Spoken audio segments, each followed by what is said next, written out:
kama si mkono wa Bwana, hakika usingekuwa na Mungu. Mtukuze Mungu pamoja nami katika wimbo huu. Tumrudishie utukufu, maana Bwana ametupenda.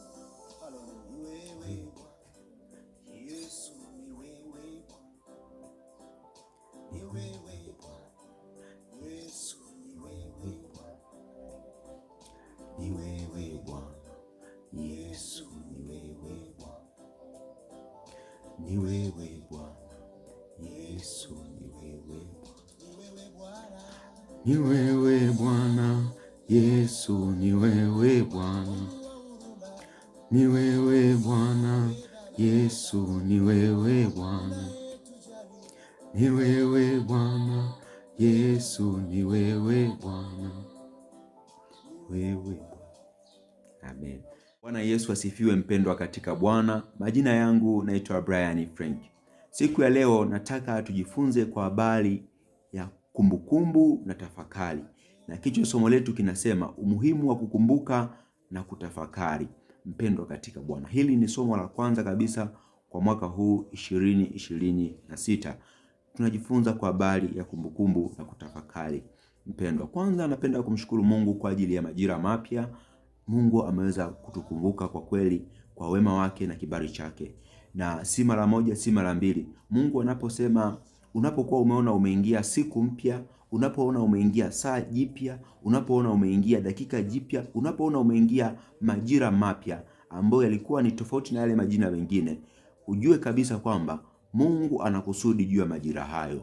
Kwa hivyo Mungu anakusudi nawe katika huu mwaka 2026. Mungu ana makusudi nawe katika huu mwezi wa kwanza. Mungu ana makusudi nawe katika mwezi wa pili ukiingia. Mungu anakusudi nawe katika siku hii ya leo. Anasema basi nanyi hesabuni uvumilivu wa Bwana Mungu wenu kama wokovu kwenu. Tuhesabu uvumilivu wa Mungu kama wokovu kwetu. Kwa nini Mungu ametupa siku ya leo? Kwa siku ya leo ni majira mapya ambayo Mungu ametangaza kitu kipya. Ukiona umeingia wiki mpya, ni wiki ambayo Mungu ametangaza kitu kipya. Waraka wa pili wa Petro 3 mstari wa 15. Mpendwa katika Bwana. Sasa kwa nini kumbukumbu ni jambo la msingi sana? Tafakari ni jambo la msingi sana. Ili uweze kumwendea Mungu kwa uzuri, ili uweze kuishi katika utumishi wa Mungu kwa uzuri, lazima uwe mtu wa kumbukumbu, lakini pia na kutafakari. Kwa nini? Watu wengi huwa tunapokuwa tumeingia kwenye imani, huwa tunaenda kwa ajili ya kitu kimoja tu, uzima wa milele. Watu wengi baada ya kuingia ndani ya imani, vitu vingine vinazaliwa mule ndani. Watu wengi huwa wanatoka kwenye ule mfumo na kusahau goal au kusahau kusudi la kuingia kwenye imani ya Yesu Kristo, kusudi la kumkiri Yesu Kristo. Kusudi la kumkiri Yesu Kristo kwa mwanadamu yoyote ni kumfanya ili aweze kuokolewa, ili aweze kuingia katika ule uzima wa milele. Ndiyo kusudi hilo. Sasa ninasema utafakari mambo yako kuyaona ni magumu, hasha, bali utafakari ule uwepo wa Mungu kwenye maisha yako. Lile kusudi la wewe kuingia mbele za Mungu ni nini? Ukumbuke mambo ya kale ambayo yanaumiza? Hapana, bali utafakari uwepo wa Mungu kwako. Mpendwa katika Bwana, basi ungana nami twende tukajifunze juu ya somo hili la kuhusu kumbukumbu. Wimbo unaoimba nyuma hapa ni wimbo wa Abiudi Mishori, unaitwa Ni Wewe Bwana. Wimbo huu ni wimbo mzuri sana na nimeutafuta takriban kama siku 2 hivi, lakini namshukuru Mungu, siku ya jana ndipo huu wimbo ukawekwa YouTube. Na kama vile Mungu alikuwa anatafuta niweze kuupata wimbo, lakini namshukuru Mungu kwa neema hii nimeweza kuupata. Wimbo huu Abiudi alikuwa anasema, Mungu tunakushukuru umetukumbuka, lakini pia anakumbuka Mungu, mimi nilikuwa ni muovu lakini sasa nimeingia katika utumishi wako. Kwa anashangilia. Ndio kumbukumbu ninayoimaanisha. Sio kumbukumbu ya kwenda kujuta, ya kumbukumbu ya kwenda kulia ambayo Mungu alikuwa ameizungumza katika Isaya 43 ule mstari wa 18 na 19 ambao alikuwa anasema, usiyakumbuke mambo ya kwanza wala usiyatafakari mambo ya zamani. Tazama nitatenda neno jipya, litachipuka, hutalijua lakini lipo. Mpendwa katika Bwana. Sasa kwanza tujue maana ya kumbukumbu ni nini. Kumbukumbu ni neno ambalo limetoka kwenye neno kumbuka, au neno kumbukumbu limerudufishwa, yani limeongezwa mpaka likafikia neno kumbukumbu ambalo limetoka kwenye neno kumbuka. Kumbuka akiwa na maanisha nini? Rejelea ukayaangalie yale mambo ya kwanza au yaliyopita. Mungu anatujulisha mara nyingi sana, anatuambia mara nyingi sana tukumbuke. Kwa nini anatuambia tukumbuke? Anataka ili tushike ule uweza wake, tushike ile nguvu yake, tushike ule uwepo wake kwenye maisha yetu. Hivyo tutaenda kujifunza umuhimu wa kukumbuka. Umuhimu wa kwanza wa kukumbuka, kumbukumbu inakupelekea uache dhambi au ukatubu dhambi. Mpendwa katika Bwana, katika kitabu cha Ufunuo wa Yohana 2 ule mstari wa 4 na wa 5, katika kanisa la Efeso, Yesu Kristo wakati ameagiza kwa mkono wa malaika kwenye kanisa la Efeso, ukisoma ule mstari wa 4 anasema umeuacha ule upendo wako wa kwanza. Mstari wa 5 anasema hivi, kumbuka wapi ambapo umekosa au umeanguka ukatubu. Hivyo kumbukumbu inakupelekea uweze kutubu dhambi na kurejelea kwenye ule utumishi wa Mungu ambaye ni utumishi mwema sana. Mpendwa, ukiwa mtu wa kumbukumbu, utajua dhambi uliyoifanya, utajua uovu uliofanya, utajua madhara uliyoyafanya, utajua shida ambayo ipo kwako. Kwa nini nimeanguka? Kwa nini naishi maisha haya? Kwa nini ninaenda katika utumishi huu? Kwa nini ninazini? Kwa nini ninaiba? Alafu ndipo utaenda kutubu. Kumbukumbu inakuchochea uende ukatubu. Anasema umeuacha ule upendo wako wa kwanza, basi kumbuka ni wapi ulipoanguka ukatubu. Tena naja kwako upesi. Usipotubu nitakiondoa kinara chako cha taa mahali pake. Mungu ataondoa ule utukufu mahali pake. Kwa anatukumbusha twende tukatubu ili tuweze kusimama katika ule utumishi wa Bwana tena. Huo ni umuhimu wa kwanza wa kukumbuka. Umuhimu wa pili wa kumbukumbu, mpendwa katika Bwana, hukufanya kuweza kujua nguvu za Mungu, uweza wa Mungu na kibali cha Mungu. Lakini pia inaondoa hofu. Ile hofu ambayo iko mbele yako, ukiwa mtu wa kukumbuka, ile hofu itaondoka. Kwa nini? Kwa sababu utaangalia namna ambavyo Mungu alifanya katika jambo fulani, alafu utalinganisha na jambo lililopo sasa. Mwisho wa siku utaondoka katika ile hofu, utatembea kwa ujasiri na nguvu ya ajabu. Anasema katika kitabu cha Kumbukumbu la Torati 7 ule mstari wa 17 na 18, anasema na kama ukisema mataifa haya ni mengi sana aliyonitokea, anasema kumbuka Mungu alichomfanyia Farao na Misri yote. Mpendwa katika Bwana, mahali pengine pia kwenye Kumbukumbu la Torati 8 mstari wa 18 anasema utamkumbuka Bwana Mungu wako, kwa maana ndiye akupatia nguvu za kupata utajiri. Hivyo hautakaa katika hofu kwamba hizi ni nguvu zangu ambazo zinanifanya nikae katika hali hii, au mataifa yamekuja mengi yamejipanga juu yako, lakini unaanza kuwaza kwamba nitawatoaje kwenye hii milki. Alikuwa anafundisha kwa habari ya kuondoa Yebusi wa hivi wa Gilgashi, kuondoa pale Kanani, lakini anasema hivi, usiogope, bali utamkumbuka katika hilo jambo. Usiwe na hofu, utamkumbuka Bwana Mungu wako. Kama alivyompiga Misri na Farao wote, ndivyo Mungu atakavyofanya juu yako, juu ya hao watu ambao ni wakubwa, ambao ni wenye misuri, ambao na magari yote, ambao watakuja na vitu vingine. Mungu atawatenda hayo. Kwa hivyo kumbukumbu inakufanya uweze kuondoa hofu. Ukiwa unakumbuka kwamba namna gani Mungu ambavyo alifanya, namna gani Mungu ambavyo alitenda, lazima utakuwa na imara katika kumwendea Bwana huyu wa majeshi. Mpendwa katika Bwana, tunamkumbuka kahaba Rahabu katika kitabu kile cha Yoshua. Rahabu alikumbuka hofu ilikopo ya mfalme, majeshi yamekuja, lakini akakumbuka, akasema hivi, huyu Mungu wa hawa kina Yoshua na kina Kalebu, huyu Mungu ndio aliyempiga Ogu mfalme wa Bashani na kumpiga Sihoni mfalme wa Amori, lakini akapasua bahari ya Shamu. Aliongea maneno hayo Rahabu, akasema huyu Bwana Mungu wenu ni Mungu mkuu, anatisha sana. Alimpiga hofu, tumesikia habari zake. Amempiga Ogu mfalme wa Bashani na Sihoni mfalme wa Amori. Hivyo hakuogopa mfalme wa Yeriko atamtenda nini, hakuogopa mfalme yule atatenda mambo gani juu yake, bali akatazama ukuu wa Mungu. Baada ya kitendo hicho, kweli imani yake ikathibitika na anahesabika kama shujaa wa imani kwa kitendo hicho, kwa sababu ya kukumbuka.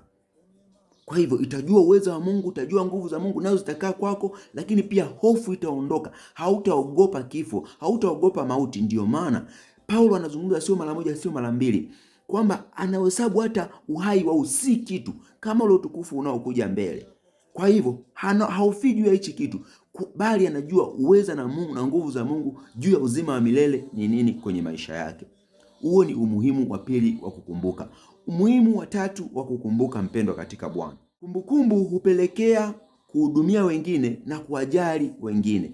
Mtu ambaye anakumbuka, hiyo roho huwa inakaa ndani yake, kwa sababu anajua Mungu alikomtoa, anajua namna ambavyo ametoa, kwamba Mungu naye alimkumbuka katika unyonge wake, Mungu naye alimkumbuka katika uhaba wake, Mungu naye alimkumbuka katika dhambi yake, Mungu alimkumbuka katika mambo mengi. Hivyo huyu mtu kumbukumbu inapelekea mtu uwe na moyo wa kuhudumia wengine, uwe na moyo wa kujali wengine. Katika kitabu cha Kumbukumbu la Torati 24 kile, Mungu wakati anawaambia sheria ya habari ya mavuno, akaambia mtakapovuna mizeituni, lakini pia mtakapovuna na mizabibu, anasema usije ukavuna mara ya pili. Ukishavuna mara kwanza, usivune mara ya pili ukaenda mara ya pili tena kuvuna. Kwa sababu gani? Akasema bali uyaache mazao hayo kwa ajili ya yatima, mjane na wageni. Kwa nini? Anasema hivi, kumbuka nawe ulikuwa mgeni katika nchi ya Misri. Kwa hivyo ulifanyiwa fadhili. Mungu alikukumbuka kule kwa sababu ya njaa ambayo ilikuwa ikikutafuta huku Kanaani. Ikabidi Mungu amweke Yusufu kule Misri. Mungu akakukumbuka. Ulikuwa mtumwa pia katika nchi ya Misri. Kwa hiyo Mungu alikukumbuka katika utumwa wako. Kwa hiyo umkumbuke mgeni, umkumbuke yatima na wajane. Hivyo vitu uviache. Anafundisha pia kwa habari ya kuhudumiana namna hiyo. Kumbukumbu linapelekea moyo wa huduma, kumhudumia mwingine na kumjali mwingine uzaliwe. Mpendwa katika Bwana, hiyo ni kumbukumbu. Vipi kuhusu kutafakari? Mpendwa, tafakari ni nini? Tafakari ni hali ya kutulia na kujiuliza juu yako mwenyewe au juu ya nafsi yako kwa habari ya sehemu tatu. Kwanza, mahali ulipotoka, mahali ulipo, mahali unapokwenda, au mahali palipo kuwepo, mahali ambapo upo, lakini na mahali ambapo unaelekea. Huko ndiko kutafakari. Sasa katika kutafakari, umuhimu wa kutafakari. Jambo la kwanza kwenye tafakari linapelekea utulivu wa imani. Mpendwa katika Bwana, wakati Mungu anaongea na Yoshua katika kitabu kile cha Yoshua 1 ule mstari wa 8, anasema kitabu hiki cha Torati kisiondoke kinywani mwako, bali ukitafakari usiku na mchana. Alafu matokeo yake ni nini? Amesema hivi, ndipo utakapostawi sana na kuongezeka sana. Baada ya kwamba kutafakari, ukisha kuwa unatafakari uwepo wa Mungu, ukiwa unatafakari neema ya Mungu, ukiwa unatafakari nguvu ya Mungu, imani yako inasimama vizuri, imani yako inaongezeka, kwa sababu unajua huyu Mungu, hii nafsi ilitoka wapi, ipo wapi na inakwenda wapi. Hivyo imani yako inakuwa ni hodari, unajua kumbe nipo katika hali ya usalama na hali njema. Huo ni umuhimu wa kwanza wa kutafakari. Tafakari hupelekea kuzaa matunda mengi, lakini pia kumjua sana Mungu. Mpendwa, mtu anayetafakari ni mtu ambaye anamjua sana Mungu, lakini pia anazaa matunda mengi. Kwa nini? Kwa sababu anaangalia, anaweka uwepo wa Mungu katika sehemu, anatulia, anaangalia namna ambavyo Mungu anatenda, namna ambavyo Mungu ana ahadi, namna ambavyo Mungu anaoperate. Mwisho wa siku huyu mtu lazima azae matunda mengi, lazima pia aongezeke, amjue Mungu sana.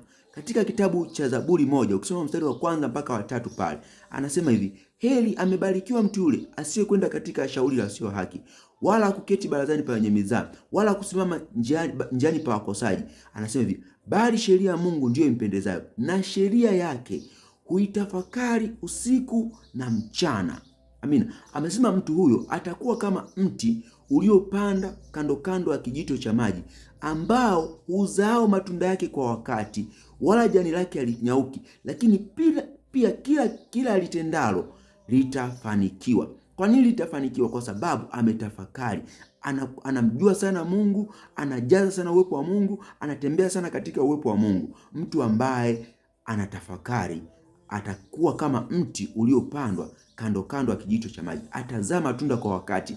Wakati hasira itakuja, atajua namna ya kuweza kushinda hasira. Wakati wa hofu itakuja, atajua namna gani ya kushinda hofu. Wakati wa kitu kitakuja, atajua Mungu huyu ni Mungu mkuu sana. Hivyo atamjua sana Mungu na kuweza kushinda uovu. Amina. Ndio maana anasema mahali pengine katika Ayubu, mjue sana Mungu ili uwe na amani, ndipo mema atakapokujia. Ukisha kuwa umemjua Mungu mpendwa, ndipo ambapo utajua namna ya kutembea katika utukufu na neema ya Mungu. Na hii inakuja kwa kutafakari uwepo wa Mungu. Lazima utazaa matunda, lakini pia utamjua sana Mungu. Jambo la tatu, umuhimu wa tatu wa kutafakari ni nini? Mpendwa katika Bwana, tafakari hupelekea mtu kujua ni wapi alipo, lakini pia afanye nini.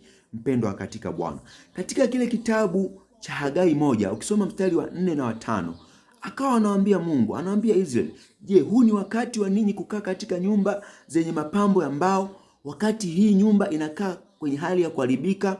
Je, huu ni wakati wako wewe wa kufanya zinaa, wakati watu wanakufa, wakati watoto wako wanateseka, wakati vizazi vinaharibika, wakati watu wanazidi kwenda katika njia mbaya? Anasema hivi mstari wa 5, zitafakarini njia zenu, zitafakarini njia zenu. Tafakari wapi ambapo upo, alafu ufanye nini. Ukisha kuwa umetafakari, mpendwa, Mungu atakuelekeza nini cha kufanya baada ya kuwa umetafakari. Huo ni umuhimu wa kutafakari. Utajua nini cha kufanya, lakini pia ni wapi ambapo upo. Upo katika dhambi, upo katika utumishi uzuri. Kama upo katika utumishi uzuri, mpendwa katika Bwana, Mungu unatakiwa ongezeke. Mungu anataka ongezeke. Kama upo katika hali mbaya, Mungu anakutaka ubadilike. Ndio umuhimu wa kutafakari. Jitahidi kuzitafakari njia zako. Tafakari njia zako, ni wapi ambapo upo na nini ambacho ukifanya. Mpendwa katika Bwana, umuhimu wa 4 wa kutafakari. Mpendwa katika Bwana, tafakari huleta maendeleo ya huduma ya mtu.